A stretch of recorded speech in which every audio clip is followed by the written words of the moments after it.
Welcome, kitten. My name's Kitty Powers, and I'm your new boss. Your mission is to expand this sad little branch of my dating agency to its full potential.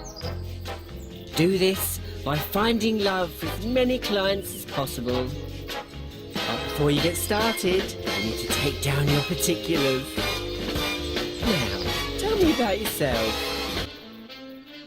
Hey everyone, and welcome back to another episode of Let Us Show You with Constantly Calibrating. I am Sarah, and today I am joined by Justin. Hey you guys. Hey, and today we are talking about the fantastic, beautiful, voluptuous Kitty Powers Matchmaker game. Oh girl, this thing looks like something special. I know, I showed you the trailer for this game, and it only gave you a little bit of a taste of this game. I'm so excited to talk to you about this, Justin. Yeah, a taste, we'll call it that. A little bite. A niblet. A niblet. So this game, I guess I'll just quickly read off the little start of it. It is, Kitty Powers Matchmaker is a hilarious dating simulator with a difference. You manage your own matchmaking agency with the guidance of your fabulous boss, the drag queen diva, Kitty Powers. That's the weird part that caught me about the trailer I saw. It's like, it's not a dating sim. It's a dating sim where you manage the person going on a date. Yes, it's like those dating shows where you are sitting there and you are matchmaking them, and you also are in the booth, kind of with a hidden camera, and you're talking through the microphone in their ear, and you're kind of simulating, like, telling them what to do and trying to make a match for them. So you're sitting there like, oh, here's the food you should order, here's the question you should ask, oh, you should tell the truth, no, you should lie, you should do all this stuff, and you're kind of talking in their ear the entire time. I know people that do this in real life. What? They think they're a matchmaker. They think this is what you should do when you go on a date. Nah. Yeah, there's people out there like that. You personally know people that do this? I personally know people that think they do this. That's weird. I know, right? Okay, so, well, let me explain this game for you and our viewers, just so you can get a better idea of this game, and kind of give an idea of what I think, and an opinion of if I enjoy this, and if it's worth the buy. Let us show you what we think about it. Oh, please do. Yes, because Justin, I think maybe this might be a game for you to stream with people. Sure. Alright, so let's start from the beginning. So you are starting off as a fledgling matchmaker, and you start kind of introducing yourself to Kitty Powers, and you start off as selecting one of the many venues in the city, and you basically select a venue where you get a bunch of hopefuls looking to find matches in the city. And one of the perks that a lot of people are excited about is that there is a, love is love type atmosphere, so it's male, female, or both. So they're looking for any match, and just like any sort of matchmaking game, you basically get a person who gives you their interests. Nice. So this game doesn't discriminate. No, it does not discriminate at all. So someone's going to come in, and when I started the game off, I selected, of course, the geeky comic book store.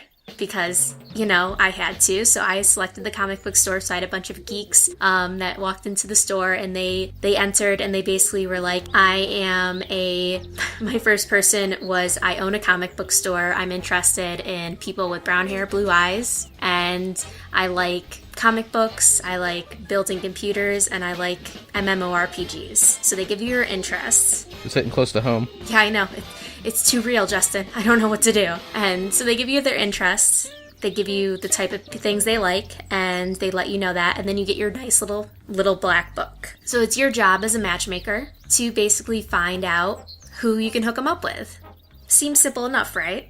Seems so. Yes, but of course it's not that easy. So the easy part is, the hair and the eyes. And, of course, the gender you can match them up with. But you can't really find anyone with the same exact interest. So you have to find someone with similar enough interests. So, of course, I found people that, like, if there was someone that liked goblins, I found someone that liked elves. And I was like, they must like similar things. Or if someone liked building computers, I found someone that liked, beta testing, and I was like, yeah, they must like similar things, and I was like, that's very similar, and so I connected them up. And once you find a match that seems similar enough, you put them on a date. Oh no.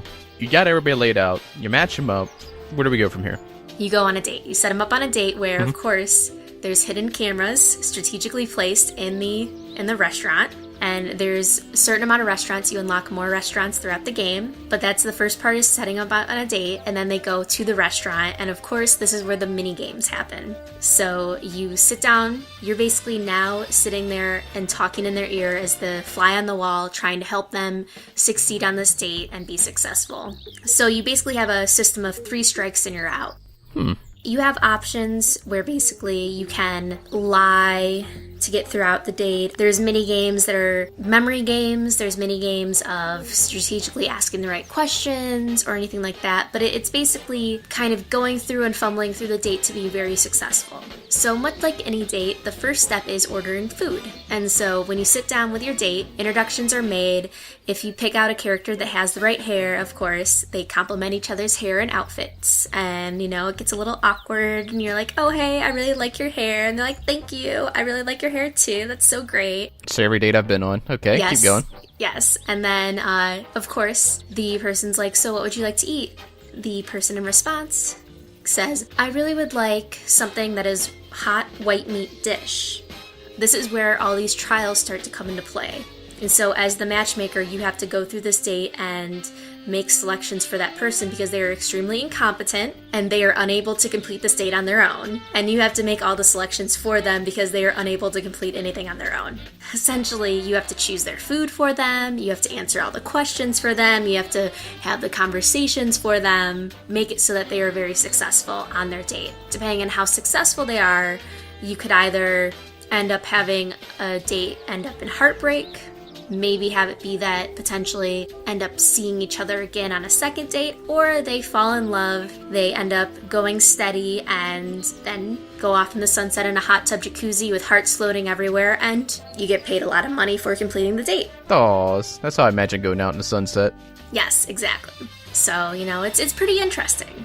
So, let's get a little bit more into the details of specifically some of the things that can happen on the dates. Because I'm sure you might sit there and be like, oh, this sounds like it could get pretty boring really quick, much like any other dating sim. Yeah, so let's say with so mainly management, kind of picking things out, doing some strategy, but what other gameplay elements are there? Because you did mention mini games. Right, so the mini games throughout the date. So one of the key features is the love handle, which is basically the conversation, which is, it's kind of like a jackpot, kind of a slot machine. Your goal is that you don't want to repeat conversation topics, so you spin a slot machine throughout the night, and you have to select topics to discuss. And so one thing you could ask about is interests, and so that's why it's important to remember details throughout the date, such as their interests on their card, because you'll have to select the interest to talk about. Another interesting thing that could happen is that your date could randomly get up in the middle of the date, go to the bathroom, and change something about their appearance. And it's your job to remember what they changed. They could change their hair color, they could change their outfit. If you select the wrong thing, then suddenly that becomes a strike. 3 strikes, and your date gets upset, and they walk out, and you get stood up. Womp womp. Yeah, and then if you get stood up 3 times, then suddenly that means that your client is going to walk out on you, your reputation drops, and if your reputation continues to drop, you don't get paid as much. So you are managing a business here as well. Yeah, exactly. I mean, you get paid, and payments allow you to unlock more things, such as better restaurants to go to. You can change your appearance on your characters to kind of suit them up for their dates. You can end up buying more pages on your book to get more options for them to go on dates. And you can unlock more things kind of to give you more options as you continue to build up your client base. Other mini games, basically the date could ask, hey, tell me a story, and it's basically the memory game where you have 3 chances to make a match. You could have the chef randomly come out, and it's basically like a game of Simon where there's a pattern you have to follow. Like I said, there's a lying element where basically if you choose to lie, which sometimes is a viable option, like they could ask, what do you think of my hair? And the truth could be your hair sucks. And if you say your hair sucks, that's a strike. Sometimes it's better to lie. But if you lie, it's basically spinning a wheel, and that's kind of a hit or a miss. And if they know you're lying, that's a strike as well. It's all a game of chance. So it becomes a little bit more difficult as you get more elite customers. They're more difficult to please. So it's one of those things that in the beginning it's easier, but as you get more difficult, it becomes a little bit more of a challenge. Okay. Actually, looking at this, people are giving it good reviews. It's gotten really positive reviews, and I think people look at it and they see this this drag queen, Kitty Powers Matchmaker, and they're like, this is really ridiculous. But I've been playing it, and it's actually really funny. It's really witty and kind of like satirical. It doesn't take itself seriously. And I guess this is the point where we kind of go into my opinions about it, and I've been playing it. This is another game where I picked it up as a review copy. I'm going to keep playing it. I really want to see where it goes. I want to see how it continues to ramp up the difficulty level. There is a lot more that you can unlock, and as you unlock more restaurants, they become more difficult. As you unlock more restaurants, they have challenges like the X shows up. You have to kind of face these more difficult challenges. As you unlock more areas, they become harder to please, and that's something that's really intriguing for me, and it just seems goofy, fun, interesting. I think it might be worth picking up. It's on sale right now for 25% off. All right. I don't know, Justin. I think it might be something that you could look into too. I might. I think you'd get a little kick out of it. Would I? Would I really? Yes, I do. And I guess it doesn't have to be said. The only platform you can find this on is, well, Steam right now. It is on the iPad. Oh, okay. From what I can understand, yeah. If you play it all the way in, the final match is you get a match for Kitty Powers. Oh, shoot. Yeah, so it's pretty cool. I mean, it's one of those things, and you can actually compete against your friends if you have a bunch of friends that are playing, so that is a challenge in itself, so. Awesome. Yeah, so definitely check it out if you're interested. I know it looks goofy and silly, and a lot of people are looking at it as a joke game, but for being extremely positive, and everybody's been giving a lot of good reviews, I'd say it's one of those things that... Give this one a look. She had this and Hatful Boyfriend, and not to mention a ton of other ones out there. Yeah, I think it has a lot of really versatility.